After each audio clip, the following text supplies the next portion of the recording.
Hey, good morning, everybody. Welcome to Coffee with Jen and Sharon.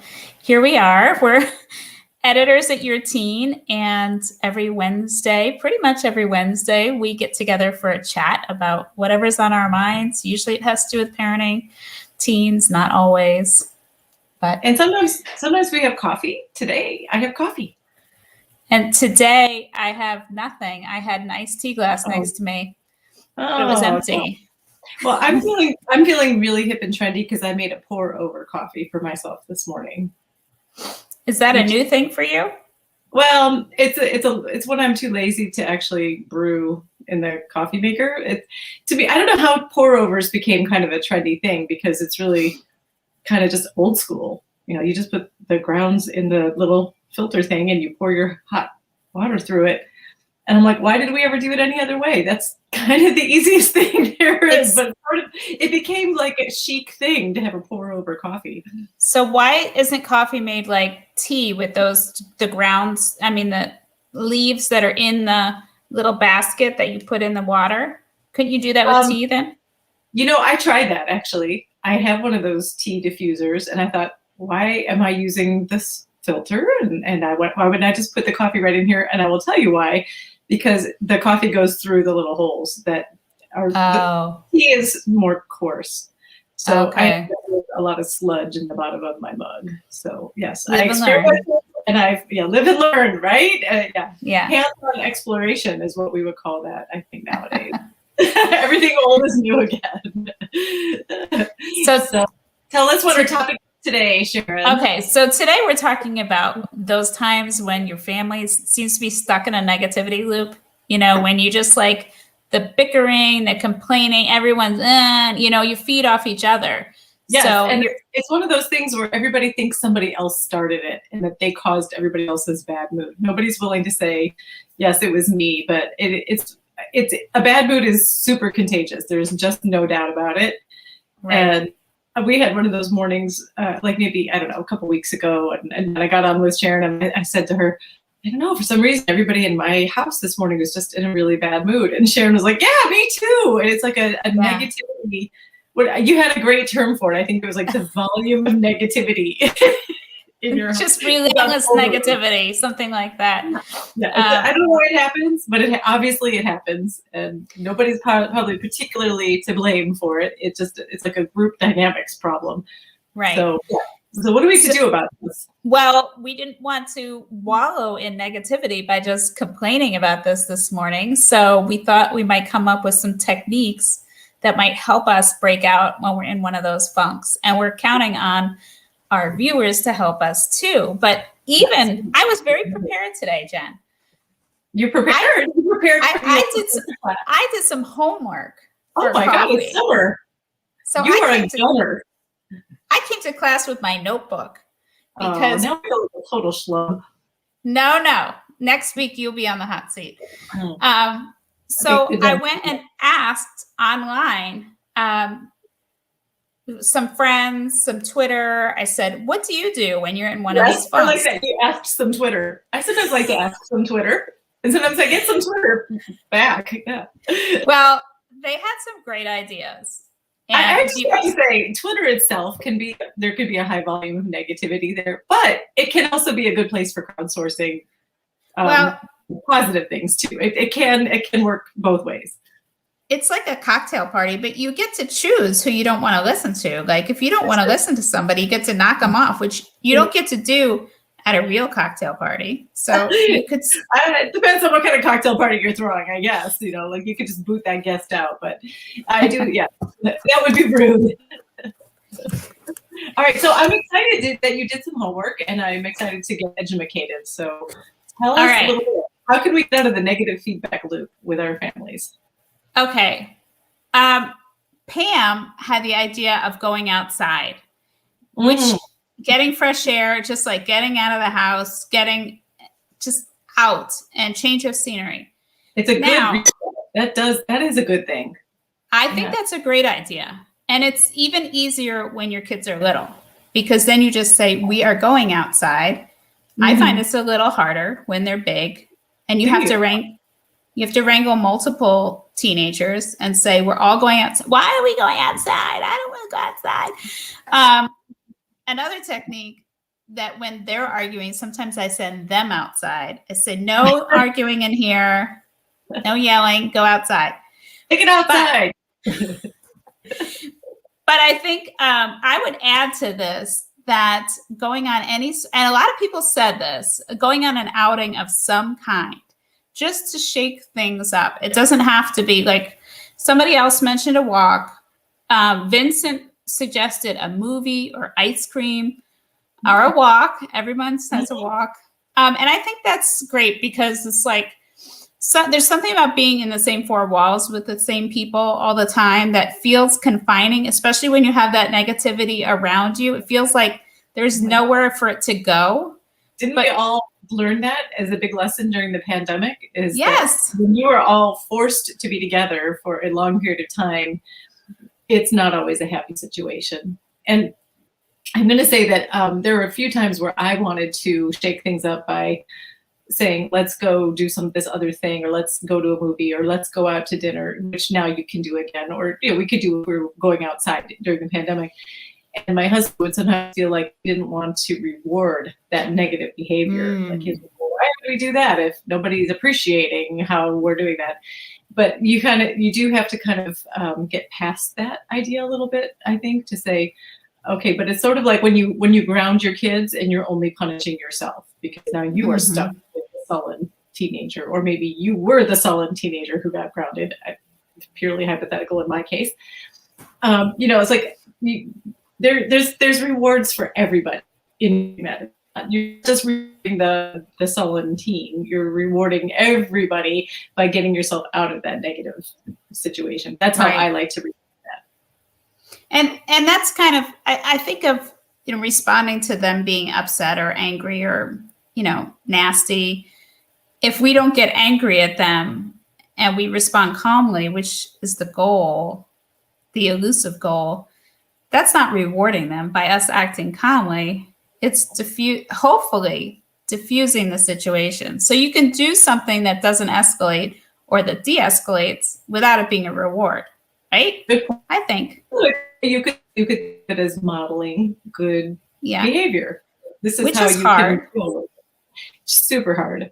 But it's not even just, it could be modeling behavior for how to manage your own self. Even if there's no other family or group dynamic involved, if you find yourself in a situation of feeling down, feeling dejected, or just unhappy, negative, changing your own environment is really great. And I think that's something kids can learn to do for themselves and say, you know what, I need to reset something. Something has to be different. And maybe if I just take myself to another spot, if it's just, maybe I need to go study at Starbucks instead of studying in my room.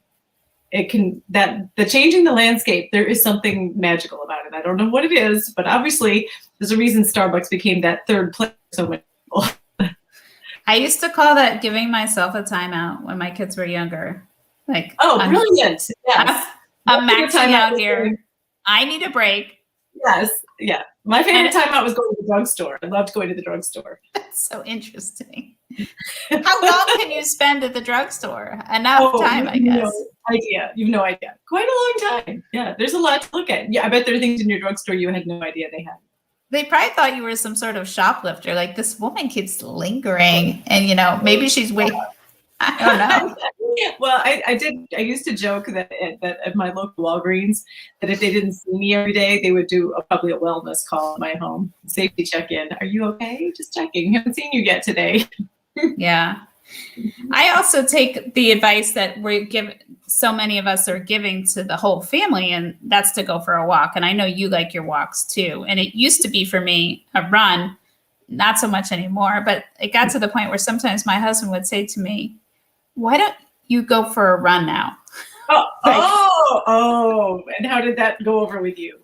Were you offended when he would suggest that? No, because it was like, but it wasn't at the suggestion. It was just lingering from whatever was bugging me at the time. And run at that point in time, 30 minutes running would always like work it out. I mean, it's just like, I guess exercise is something too. And that's sometimes it's hard to get our kids out of their rooms, and that's what we need.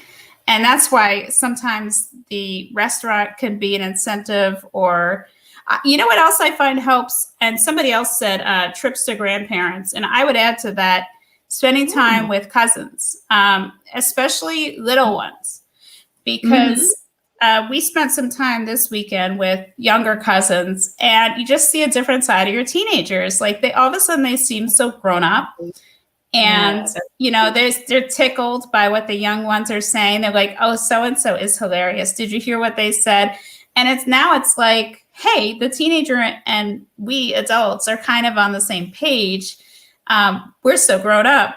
And we have these cute little ones who are kind of distracting us. They're just like inserting a little bit of energy into the dynamic that we couldn't get out of. Yes, I think that's brilliant. That's nice too. It makes them feel like they're useful. They have a role to play. And I think our teens do want to feel useful. They want to feel helpful, and they don't always know what that looks like until we point it out to them. We're like, wow, that was really great that you spent. I really appreciate that you spent that time with your grandma, grandpa, or your cousins, you know, whatever it is.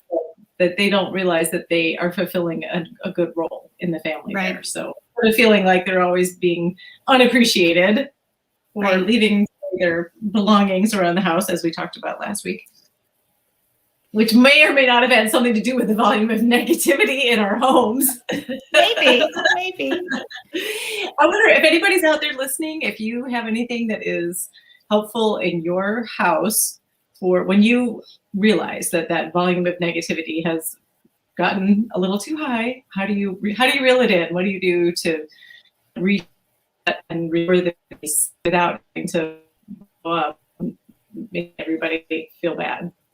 Because we would love some more. Yes. While we're waiting for you to say hi to us and let us know you're here. Even if you don't have a suggestion, just tell us. You that can just wave. But also, while we're waiting for folks to weigh in, another one that was suggested by, let's see, who suggested it? Michelle suggested games, volleyball, soccer. So those would be like an active, like if, you know what works sometimes in my house? If somebody gets the Frisbee out in the yard or something, the jump rope, we actually once took a jump rope and we're doing it like on the playground. And like everybody started like I haven't done that in silly and laughing. I mean, because when is the last time any of us jumped on a long jump rope? And it was just, it was silly.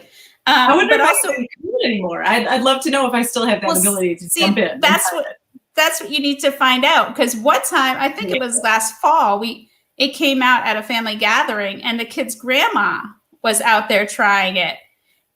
And what was funny was she was better than the little kids because they hadn't had the playground practice yet. Oh, and she's got skills. That's a muscle memory. I bet she comes right back. Right. So I think you could do it, Jen. I think we should have a Facebook Live at the playground where we jump rope. We have hello from Stephanie here. Stephanie. You, Steph. We love you. Thanks for making us feel like we're not just all by ourselves this morning. I was going to tell you that my family's version of that, because we're not like super outdoorsy, sporty people. Sometimes our version of that is putting on a favorite old show that we all enjoy. Like it could be SpongeBob. We all find SpongeBob. Oh my gosh. Really enjoyable. So that would be something that if one of us just went in and flipped it on, maybe the others would slowly filter in and like hear it and be like, what are you watching? Why are you watching this? Arrested Development also is a sure bang winner for us. That will draw everybody in. It's a good diffuser because you can be with each other in the same space, not have to talk. And but something has to make you laugh to break the tension. Right. So sometimes that is a little helpful hint. Sometimes TV can be the solution. Right. Oh, thanks, Dash, because I just shared your video in all my foster parent groups. Oh, so nice. We love that. We love to have more folks join us. Oh, and Stephanie has an idea. I send my kids to their rooms or space to read a book. Mm-hmm. You know, I find too that if I pick up a book, this is again with like us having to be the grown up and lead the way. I know. If I do something calm Oh, and then they might sort of follow that lead. This actually reminds me, Jen, of I read this book recently. That's a new book called Hunt, Gather, Parent, and it's by Michaeline Doucleff. And she is fascinating. She's a science reporter for NPR, and you got to put that in the comments later, so I will. Okay. Mm-hmm. So she went abroad to these different communities. They're not like they're traditional communities in Mexico and Canada and Africa, and she was observing their parenting, and she found out that for her kid, who's much younger than our teens, she was able to get some good ideas. But the one that was really funny to me was that the Inuit folks up in Canada have the culture is that adults don't get angry at children. They just don't, because they're children. So, but to what age? What there has to be an age limit on that. I don't know the age limit. Okay. But I would think that they would say that even teens, like, we understand that their impulse control, their brain development isn't fully there yet. So, it would really be in some ways kind of foolish to be upset. And she told this story. The one woman said, I remember my uncle got mad at me and was yelling at me, and all the other adults were laughing at him, not me. Because look at this man who's arguing with a child. But anyway, the takeaway from this was, if you don't argue back to the child, then it can diffuse things. And it's so hard not to do, because they really try to reel you in. Yeah. And sometimes they're just so wrong, right? Yeah. Well, I also, you don't want to feel like a pushover. You don't want to feel like you're being, yeah, I was definitely not raised into it either. No, I know, neither are my children, but at this point, we feel like maybe it's a Western thing, but we feel like our job is to correct our children, because the worst thing we can ever imagine is that our kids would be sassy with other people, right? Mm-hmm. So it's always the best compliment when somebody says to you, when your kid has been to their house for dinner or something, and they say, so-and-so is so polite and, very patient with our young one, or they did the dishes, they tried everything, and you're like, oh, well, yes, that's how you want them to be. Yes. And it feels great. That in a little part of you, like, would it kill them to do that in my house too? But worst thing in the world would be if it was the other way around. Right? It's true. And I do see that dynamic. And I know, like, my kid who has the job cleaning bathrooms and changing trash, he's doing just great at the job. It doesn't matter that I'm like, what's that? I bet they love him. They're probably like, it's worst we've ever had. Yeah. So responsible. But like at home, it might be, come back. This bathroom is not clean yet. Did you see all this? I don't know. Maybe that happens at work, but I bet at work it only has to happen once. But yes, I don't want to get too negative here. No. We got to accentuate the positive. I have to share this one funny one. Pam said a bigger house is good for diffusing the negativity. I think after COVID, and everyone can see the benefit of that. Like, if you don't have your own spaces to retreat to, it can be a lot. Well, again, why I think the rise of Starbucks was popular, because many of us who don't live in a house that has that extra room, that's your third place. And maybe it's great if even in your community, if your kids have a place they go that you don't, like maybe they have their coffee shop and you have yours, and you don't go to the same ones, so that you can be out of each other's sphere. And to that end, I would also say, if it's at all possible for your kids to get jobs, and this summer it is, because so many places are hiring, it gives them that other place to go, and maybe other people to complain to about you, and you never have to hear it. So, and then they can come home and complain to you about their coworkers. It's like, it's a good balance. It gives you something to talk about too. Yes. Have you noticed that? During the pandemic, we were like, at dinner every night, we're like, did anybody do a thing today? Did anybody do anything that you could talk about? Nothing. Now we do. So that helps. Yeah. So Well, everyone keeps sharing your ideas. It was fun. I had so much fun collecting all these ideas and love the input. So many smart A+ on ideas. your homework, Sharon. You did a great job. And I want extra credit. I want more comments telling us what we can do, because I think we all need that shot in the arm sometimes about how to break out of the funk and how to hit that reset button for sure. So yes. All right. Well, we'll be back next week with a fresh topic, as yet undecided. Who knows? You could pick. You could tell us. You could tell us any topic. Literally, we'll talk about it. We'll figure out a way to talk about it. We are really good at that. Yeah, you can put it right in the comments. Please talk about blah blah blah. Well, don't say blah blah blah, but something more than blah blah blah. We'll figure it out. All right. All right. Have a great week. Thanks for joining us, and we'll see you next time. Sounds great.